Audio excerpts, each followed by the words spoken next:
Hello and welcome to the Two Guys One Roto Show. As usual, alongside my tag team partner, Rich Sayer, I'm merely David Whitcomb. Hello, Rich. Hello, Dave. Welcome back, listeners, viewers. This is, I think, the final round of our draft and auction preview series. So excited to get into it. Yep, we certainly are. We're wrapping up that series.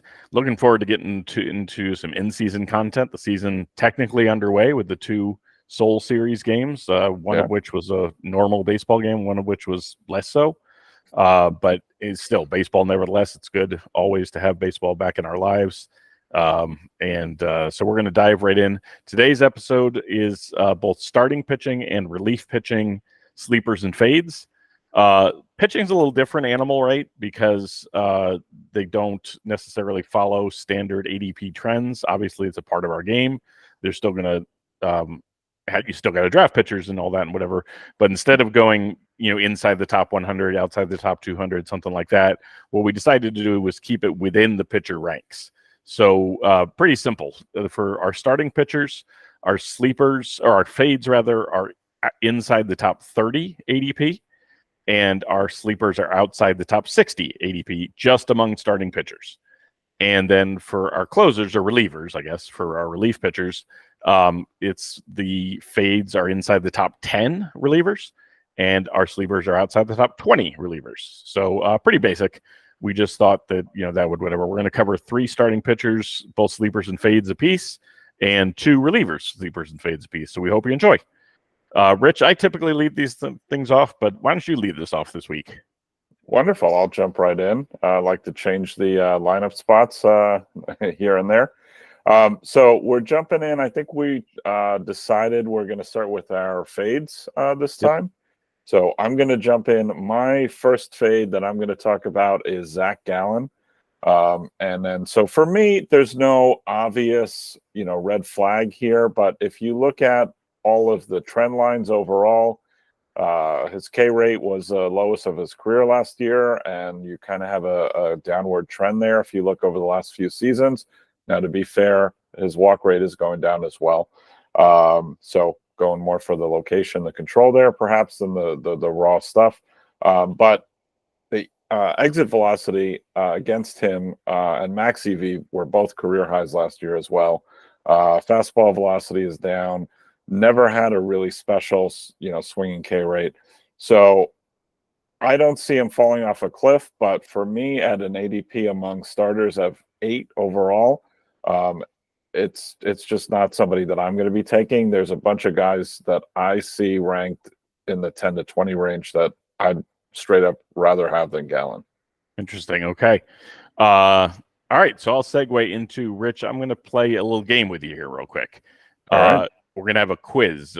We know you and I are both from Florida, for example. Florida is the what state? What's Sunshine. the nickname? Sunshine State. You live in New York. New York is the? I would say Empire State. Empire State. Great. All right. What is Missouri?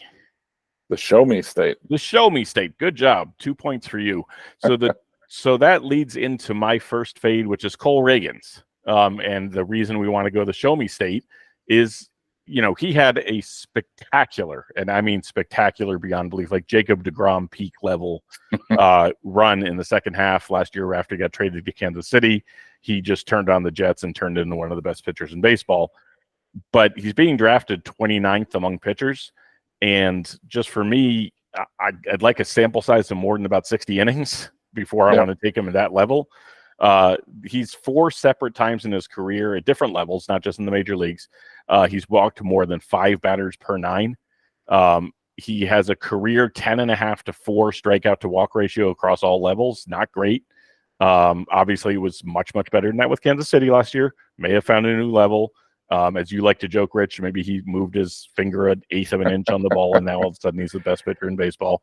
Yeah. But before his Kansas City stretch last year, even last year with Texas, he before his Kansas City stretch, last year in the majors, he had 51 career strikeouts and 64 and a third career innings with 30 walks. So 51 strikeouts to 30 walks in 64 innings. I get it. He was out of control great, but I'd like to see it do it again before I'm willing to take him 29th among pitchers. So Yeah.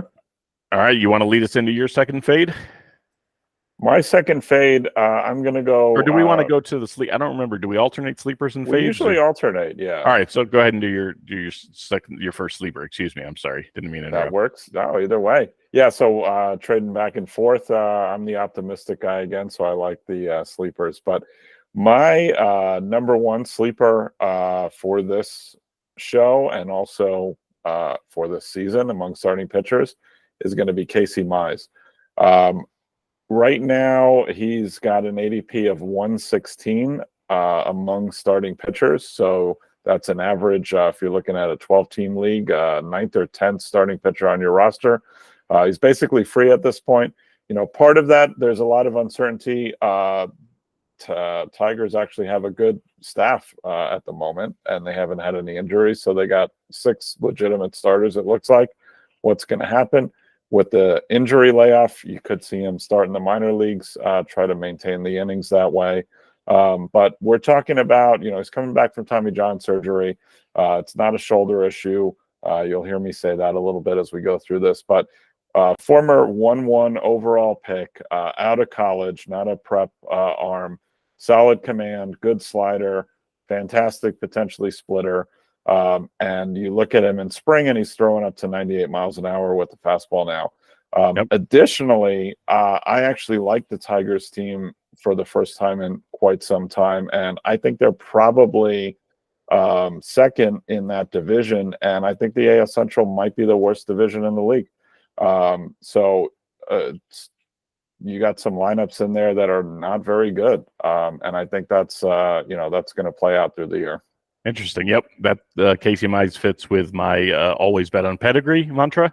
If you watched our first few episodes, you've heard me say that. If you continue to watch our episodes, you'll probably get sick of me saying that. But yeah.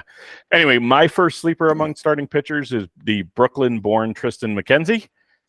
He has an ADP among pitchers at 61 right now.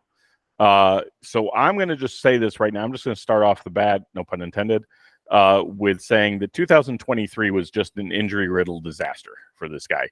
And for me, based on his 2022 season that I'll talk about here in a minute, I say we just write it off. The talent, he was a first-round pick. I think he was a sandwich pick, if I'm not mistaken. I think he was like 42nd or something overall. But bottom line is that the talent, the pedigree is there. In 2022 overall, 0.951 WHIP, 127 ERA plus, 4.3 strikeouts to walks. In the second half of 2022, 0.922 WHIP, 0.922, 5.5 strikeouts to walks. So that's a really magical run there. It's who is it? Ron Chandler says that once you show a skill that you own it. I don't know if he necessarily owns a 0.92 WHIP for the rest of his career, but if he can hover around 1 or 1 and 10th, 1.1, that's a pretty darn good pitcher to have. And at 61, he's not costing you a heck of a lot. So, Rich, volleying the ball back to you. Yep. So we'll drop back over to fades. I'm going to fade Framber Valdez. For me, I think he's got still a little bit of a halo effect. You reach back to 2022. You have that in your memory, 17 wins. You got a 2-something ERA. Based on the peripherals, I think he's more of a 3.5 plus type ERA guy, maybe 10 to 13 wins. That depends a little bit on how well the Astros are doing in any given season. But again, he's another guy that's not, red flags all over the place or maybe going to fall off a cliff. But at the 17th overall, I think he's more of a 30th type ranking for me. And I think you're just remembering that fantastic season that he had. And there's not a lot of elements that I'm seeing that he's going to get back to that level. Interesting. Okay. My second fade, this is going to be a recurring theme. Just like the Show Me State of Missouri. This guy's not from, well, maybe he is from Missouri. I actually didn't look up where he's from, but he doesn't pitch in Missouri. Occasionally, I guess he does, but not in his home, not his home stadium. Is Zach Eflin. Zach Eflin with an ADP of 23. 23. This is Zach Eflin we're talking about, folks. So he's a 30-year-old. He turned 30 years old on April 8th. So he turns 30 years old basically in the second week of most fantasy seasons, or second full week of the season. He's a 30-year-old starting pitcher with a career sub 500 record and an ERA plus of 95 in 659 in the third innings. So he's a slightly below average, but he's the consummate innings eater, right? He's going to chew up the innings for your team. He's going to give you volume. That's certainly super valuable in the major leagues. I'm not sure necessarily how valuable it is in fantasy leagues. Now, last year, maybe Tampa Bay unlocked something, right? Tampa Bay seems to have a knack for doing this. But also, as Keith Law says, maybe he catches the Tampa Bay elbow flu this year and, and suddenly explodes just like literally all their starting pitchers seem to do. They have one good year and then they explode. And I don't really know what that is. Hopefully he doesn't. Hopefully he breaks that trend. Certainly not wishing injury upon him. And then last year, also much of his fantasy value was derived from an American League leading, or I think he tied for the American League lead with 16 wins with the Rays. I don't see them being as good a team as they were last year, especially obviously with the loss of Wander Franco. So I don't know if 16 wins is sustainable again. Just as a side note, incidentally, Zach Eflin finished sixth in American League Cy Young voting last year. And I just don't know, having watched that guy in Philly for years, I don't know what universe I'm living in that guy was the sixth best pitcher in the American League, but apparently Baseball Writers Association of America thought so. So, anywho, Rich, following the ball back to you once again. Yeah, and I totally agree with you on that. Especially in long-term keeper dynasty leagues, could all be a coincidence or of recent events, but a big red flag for me is Tampa. If you're a pitcher, upside for the first season, but if whatever they're doing there, it looks like the injury risk is less of a factor than a lot of other places. So that's definitely a good point. Is more of a factor. I should have said mitigating potential injury is less of a factor. I see. Just air it out, see what happens, and hopefully you stay around the next couple of years. That seems a little bit of the between the lines philosophy. Yes. But anyway, sorry, didn't mean to. Okay. No, I appreciate the clarification. Yep. So I'll jump back to a sleeper for me. Another previously highly ranked guy that is seemingly not getting the respect that I think maybe he deserves is going to be Mackenzie Gore. So he's got an ADP among starting pitchers of 86. Again, he wasn't a 1-1 guy when he was drafted, but he was third overall. And then he was, before he graduated, the top pitching prospect in the league. And I think it's just kind of getting slept on a little bit coming into the third season in the majors. His K rate went up, his walk rate went down. Overall, he was a 16%, a little bit over 16% K minus walk rate. High home run rate last year, a little bit outside his historic stats. So tends to normalize. Yep, that could be a factor. For me, also, what you said, he's got the pedigree, he's got the raw stuff. I think, and he's still only, still only 25. So coming into the third year, I think you get an opportunity to work on some of the nuances of pitching a little bit more, sequencing, some of that stuff. He's got a crazy extension for somebody that's not that tall. Good velocity, good strikeout rate. The only kind of thing that I don't love about the situation is he's a fly ball guy. So, you got the home run question mark, but it also looks like that's not a very great outfield defense right now that he's going to be pitching in front of. So a little bit of a question there, but I think a ton of potential. And with the strikeout potential, I think there's a couple avenues to return on investment there. And again, especially at an 86 among starters. Nice. Okay, cool. So jumping to my second sleeper is going to be Brian Bayo with an ADP of 70 among starting pitchers. So Rich and I both are big fans of Pedro Martinez back in the day. I mean, who isn't really, unless I guess if you're, I'm a Yankees fan now, a long story. I was a Red Sox fan once upon a time. We'll tell that in a later episode, but he's Pedro's pet project. Pedro Martinez has talked this guy up a ton this offseason. That's got to be worth something, or maybe it's not worth anything at all, but supposedly he was working with him on his changeup. And he's got interesting data. This is going to be a recurring theme for me among my in my next couple sleepers, both starters and relievers. So his if you go to his Savant page, his off-speed run value. So in other words, on his off-speed pitches, the run value was in the 95th percentile. His ground ball rate was in the 92nd percentile, and his fastball rate was only in the 32nd percentile, in spite of being 71st in fastball velocity.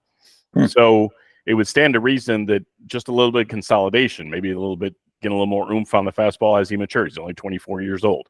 If he can get maybe a little bit of command of the fastball. Generally speaking, when we talk about pitchers, you see this all the time in prospect write-ups, especially, is they've got the fastball. If they can only learn the breaking ball command, well, he's got the breaking ball, right? So now he just has to learn the fastball. So he's learning backwards almost. That's a good thing, I think. He was also in the 76th percentile in walk rates and 65th percentile in barrel rate. So I think, again, at 24 years old, I think major growth stock potential, especially in redraft, certainly. But if you're in a dynasty or a keeper league, I'm going out and grabbing this guy, not at all costs, but maybe even at a premium cost, because I think you're really getting something back there. Yep. I'm going to change up the sequence a little bit because I want to dovetail into some of the things you're talking about. I'm going to stay on sleepers because my next guy is Cutter Crawford. But really, you could use a few of the Red Sox pitchers there. I think Hawk, Whitlock, a lot of these guys I think are going later than where they should based on the skills. I think what's happening is the Red Sox are a little bit under the radar this season. I think they're an interesting team. So they're widely regarded as the worst team in the AL East currently. However, I honestly wouldn't be shocked if they finished as high as third. I think there's a couple different avenues that could happen. I think the lineup is very solid. I think the pitching staff is very solid. There's not a lot of depth outside of the top five guys, but I think the top five is really solid. Crawford especially, I think, has great raw stuff. I also like a little bit of the inverse of what I just said about Mackenzie Gore as well. As a fly ball pitcher, if you get Rafaela playing every day, I think that's a fantastic defensive outfield. So there's a few different reasons that I like the staff that the Red Sox are putting together right now, especially based on where they're being drafted. Crawford is a 78 ADP. Yeah, no, absolutely. It's a good point. The Red Sox defense in particular, I was thinking the same thing the other day when I was going through the Fangraphs roster resource depth charts or whatever. The Red Sox defense, I think, could surprise. Their outfield defense could be quite good with O'Neill, Rafaela, and Duran left to right. And then their infield defense, Devers is really their only minus defender. So, so absolutely. All right, so I'll stick with sleepers. Since you went to sleeper, I'll stick with sleepers. My last sleeper starting pitcher is Griffin Canning with an ADP of 82. So he lost his entire 2022 season to injury, but he's still only 27 years old. And he's interesting. They used to talk about this a lot in basketball, where age isn't as important as mileage. So in other words, a guy who came into like LeBron is an outlier, of course, but a guy who came into the league is 18 or 19 years old and is now only 27 years old, but he's been up and down the court 7 million times. That matters more than you came into the league at 22 years old and you haven't run literally as much mileage. So that's Griffin Canning. He only has 336 and a third major league innings of wear and tear. And he really took off in the second half last year. His win-loss record was terrible, but look at the team he was playing for. But he had 11.5 K per nine and a 4.86 strikeout to walk ratio. And then again, kind of keep coming back to the same theme here. He's another guy who's pitching backwards. He was in the 90th percentile in off-speed run value. So if that fastball velo and command takes another step forward this year, another year removed from the surgery, I think watch out. I think this guy, he was mentioned in Ron Chandler's Baseball Forecaster as a guy with some upside. I really think that this is a great target in both redraft and keeper leagues at his age and his ADP. Definitely a little bit under the radar. Yeah, I'm pulling up his stats here on Fangraphs as you're talking through the recap there, and it looks a little good, but not so much on my radar. So I don't know if it's the Angels stink is keeping people away or whatnot. But yeah, Sounds good. Cool. All right, third fade. Third fade for me is going to be Joe Musgrove. So you look at, and so we're filming this episode now, and he just got hammered. But you look at where does Joe's ADP fall? 30. 30. Okay, right on the button. Yeah. Okay. Yeah. So rough spring training, injury shortened 2023, started the year late, did not finish the year, shoulder issues. All of those things are big red flags for me. He's got a great track record outside of last year. Normally you say, okay, you clear the injuries and you move on to the next year. When I hear shoulder issues, that's a big downgrade for me. It's just not worth the risk, I don't think. So some of the uncertainty is baked in. If he didn't have any of that issue, he's not going 30th overall among starting pitchers. But there's no way that I'm taking him as any kind of foundational piece in my starting rotation. So that's why he's on my fade list. Makes sense. Makes total sense. Yeah. The anytime somebody brings up shoulder, I always hearken. But this is an old reference. Some of you watching the show will remember. Some not. But I always hearken back to Brandon Webb, who was a Cy Young winner and a border. I feel like he finished like third or fourth in MVP voting that year. But he was just a spectacular beyond belief pitcher.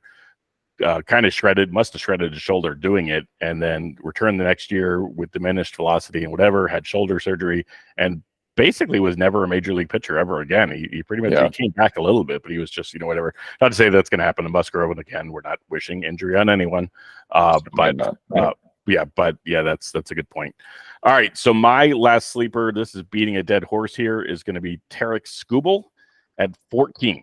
And Tarek Skubal, this is the reason I say beating a dead horse. Show me, right? You're drafting. You said sleeper. Sorry, so you're fading. Oh, right? my fade. Yeah, my fade. Got it. Yep, my fade. So again, it's Tarek Skubal at 14. And again, it's show me. Like I said, what it is we base these rankings on a standard 15-team roto. You're telling me you're drafting this guy as your starting pitcher, your number one starting pitcher, your staff leader. Okay.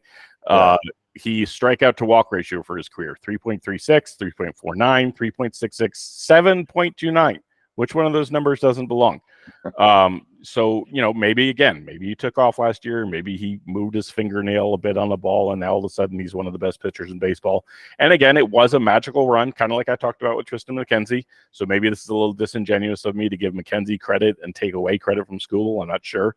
But this is the same guy who gave up 35 dingers in 2021. Last year, he gave up if you prorate the innings to the same number of innings as he threw in 2021, he gave up 7.43. So maybe the number is somewhere in the middle of those two, but I don't think he's giving up 7 homers in the year. And like I said, it's just bottom line is it was a monster 80 innings, but I just don't know if I want this guy leading my staff. If I want to lean on this guy, I would say, just to kind of conclude the fades among starting pitchers, my takeaway from doing these research and doing these write-ups and whatever is to buy early and buy often in the starting pitcher market, which is kind of a contrarian thought to traditional because pitchers get hurt more often and that kind of thing. But I mean, the 3 guys I had were all obviously inside the top 30, and I don't want any of them at their cost. So maybe just go heavy on the, although who do you go? Garrett Cole's getting hurt, and Kevin Gausman's going to be hurt to start the year, and I don't know who you're going after, but it's certainly not these guys in my opinion. Well, I think to your point, it's easier to diversify the risk if you're not investing that high ADP or those big dollars in 1 or 2 names. So True. Makes sense. Yep. So, all right, we want to jump to relievers. Yeah. All right, why don't you lead us on? You pick sleeper or fade? You go for it. Speaking of variability, relief pitching. So let's we'll start with the fades again. My number one fade, I'm going Alexis Diaz. For me, coming off close to 40 save season, I think he also gets a little bit of a halo effect. Again, the second time I'm going to use that term. Just had a second year in the league, came out pretty strong. Hey, this is Edwin Diaz's little brother. He's got to be going places like Diaz, but doesn't have the same stuff at all. Not a premium velocity, especially for a closer, and it's trending down, not up. Swinging K rate is not great for a closer, and the control is just not good at all. It's not terrible last year, but I think there's a thin margin for error with him, and he's getting taken right now as the 8th reliever off the board. I certainly see a scenario. Again, obviously, we're not wishing for anything negative to happen to anyone, but if he has some control issues to start the season, maybe some bad luck either on balls in play or home runs, he could lose that job by May, in my opinion. So a ton of risk there at the 8th overall reliever spot. So I'm fading.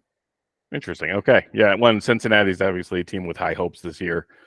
So yeah, absolutely. Say by Memorial Day, if he's stinking up the joint, maybe they make a move to supplant him. All right. So I'm going for my first fade. I'm going one spot higher on the ADP than you were, with Raisel Iglesias at 7 among closers, or among relievers rather. I keep saying closers. So his strikeout to walk rate last year dropped by 25% from the previous year.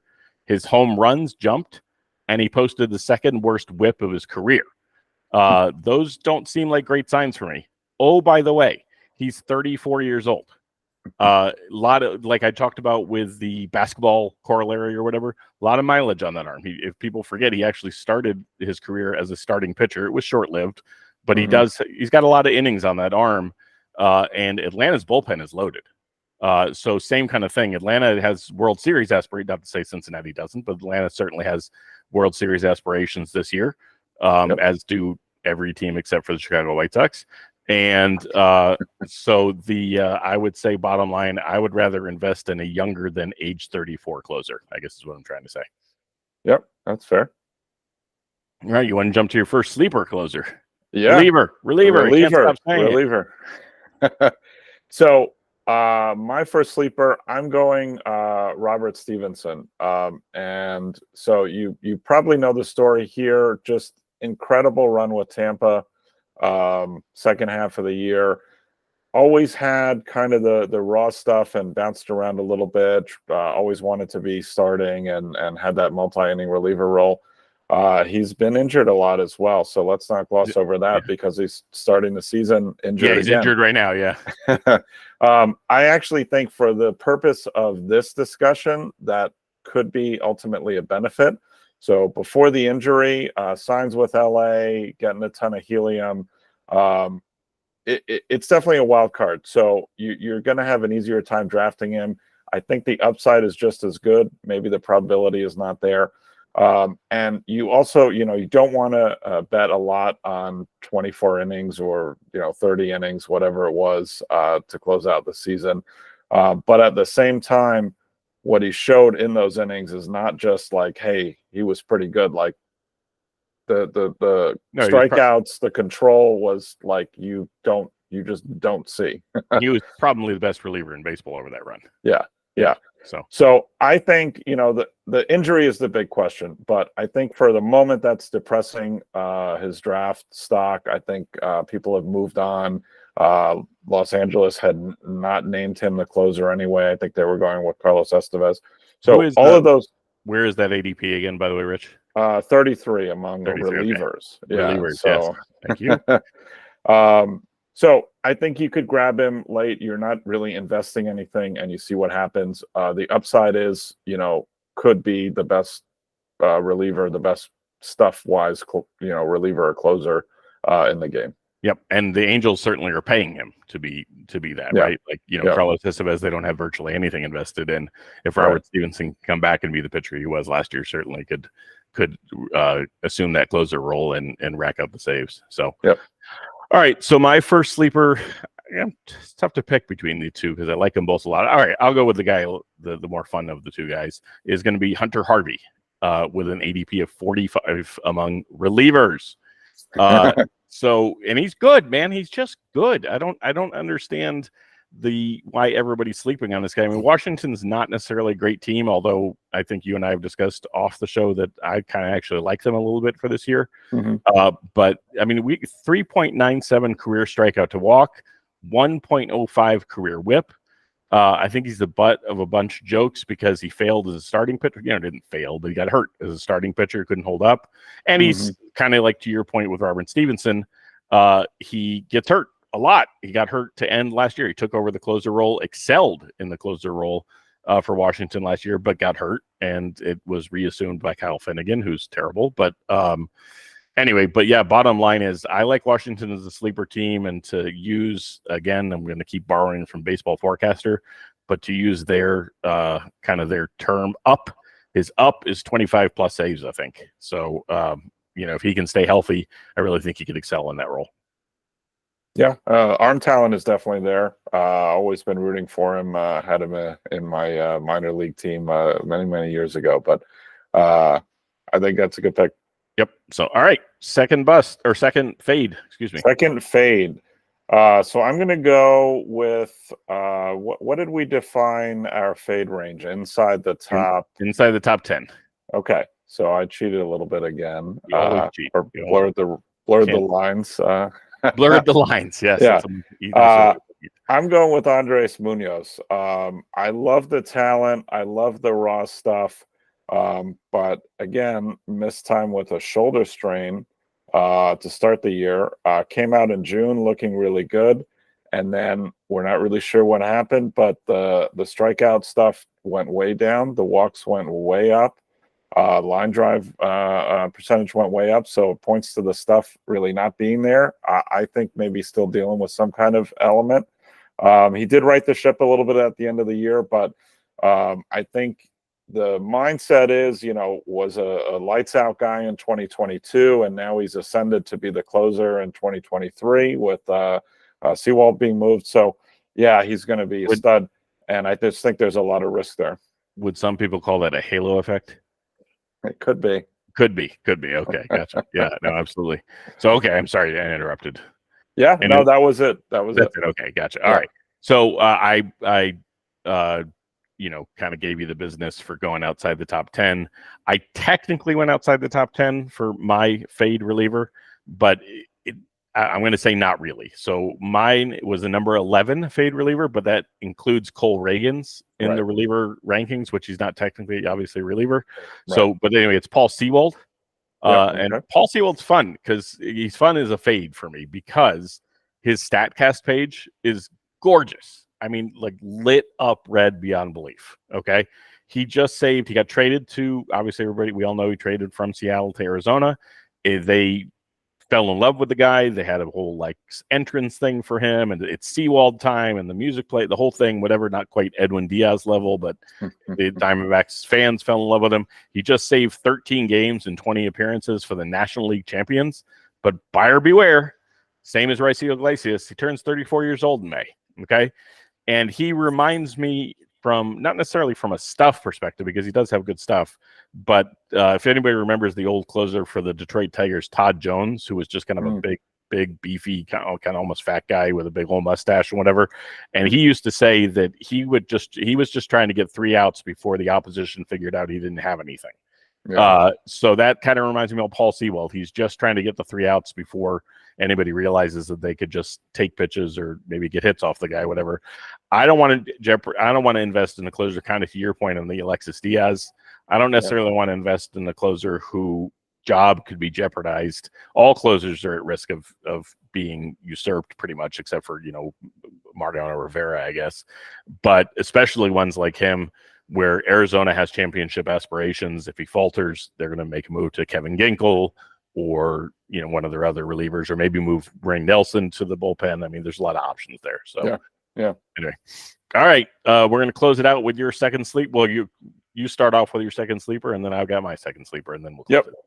Yep. So I'm going with a little bit of a combo play for my sleeper here. I'm going to go Jose Alvarado with an ADP 23 among relievers.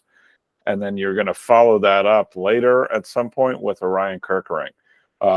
Alvarado, and, so basically that's going to give you your Philly saves, probably, maybe not, who knows with relievers. But for me, it's a good strategy. Alvarado's got crazy stuff from the left-hand side, crazy velocity, crazy strikeout rates, but he's going to get hurt.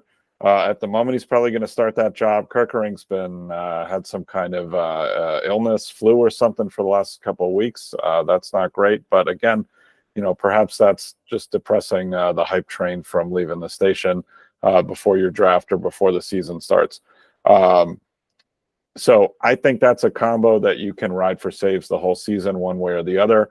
And even if you're not getting saves, you're going to get ratio, you're going to get strikeouts out of that tandem. So that's an interesting play for me this year. Yeah, no, I absolutely love it. Totally agree. Alvarado has we don't have.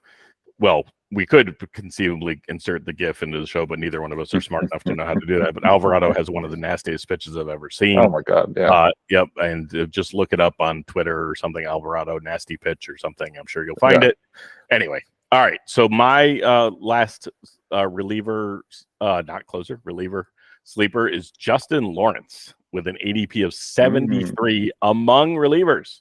73 among relievers. This is following my starting pitching pattern. Okay. His breaking ball run value, 97th percentile. Bear with me on this one. His expected ERA, his expected batting average, his fastball velocity, his barrel percentage, and his ground ball percentage, all in the top third. But his chase and his whiff were both super low, which is odd for a good breaking ball guy, right? Like typically you would think that guy would miss bats. So maybe this guy is just a good four-seamer away from being a dominant pitcher. Now, I can't take total credit for this. Baseball Prospectus, you should check it out if you haven't already. If you're not a subscriber, can't recommend them highly enough. But Baseball Prospectus just did a great write-up on just this, about Justin Lawrence, which is what turned me on to this guy as my sleeper among relievers. So yeah, that guy, there's not necessarily huge upside in Colorado, but you never know. Maybe he takes the job in Colorado and runs with it, and then they flip him to a closer needy team at the deadline, and you get a bunch of saves down the stretch. Who knows? So anyway, there's my sleeper, my final sleeper to close us out. Yeah, makes sense. Colorado, terrible team. Again, you get kind of that under the radar element. I think in recent history anyway, they've been fairly loyal to whoever is closing as long as they're doing an okay job. So you could ride that the whole season. I don't fade bad teams for saves as much as some people do. I think that could even give you an advantageous situation here and there if your team is not terrible on offense, maybe just bad. Right. No, absolutely. Well, once again, we'd like to thank everybody for watching and joining us. We also would beg of you, please like us and subscribe to us on YouTube. Follow us on Twitter at 2guys1roto. You can also find our individual handles under the 2guys1roto tagged pin for both me and Rich. Thanks again for joining us this week. We'll see you guys soon. Thank you, Dave. See you, everyone.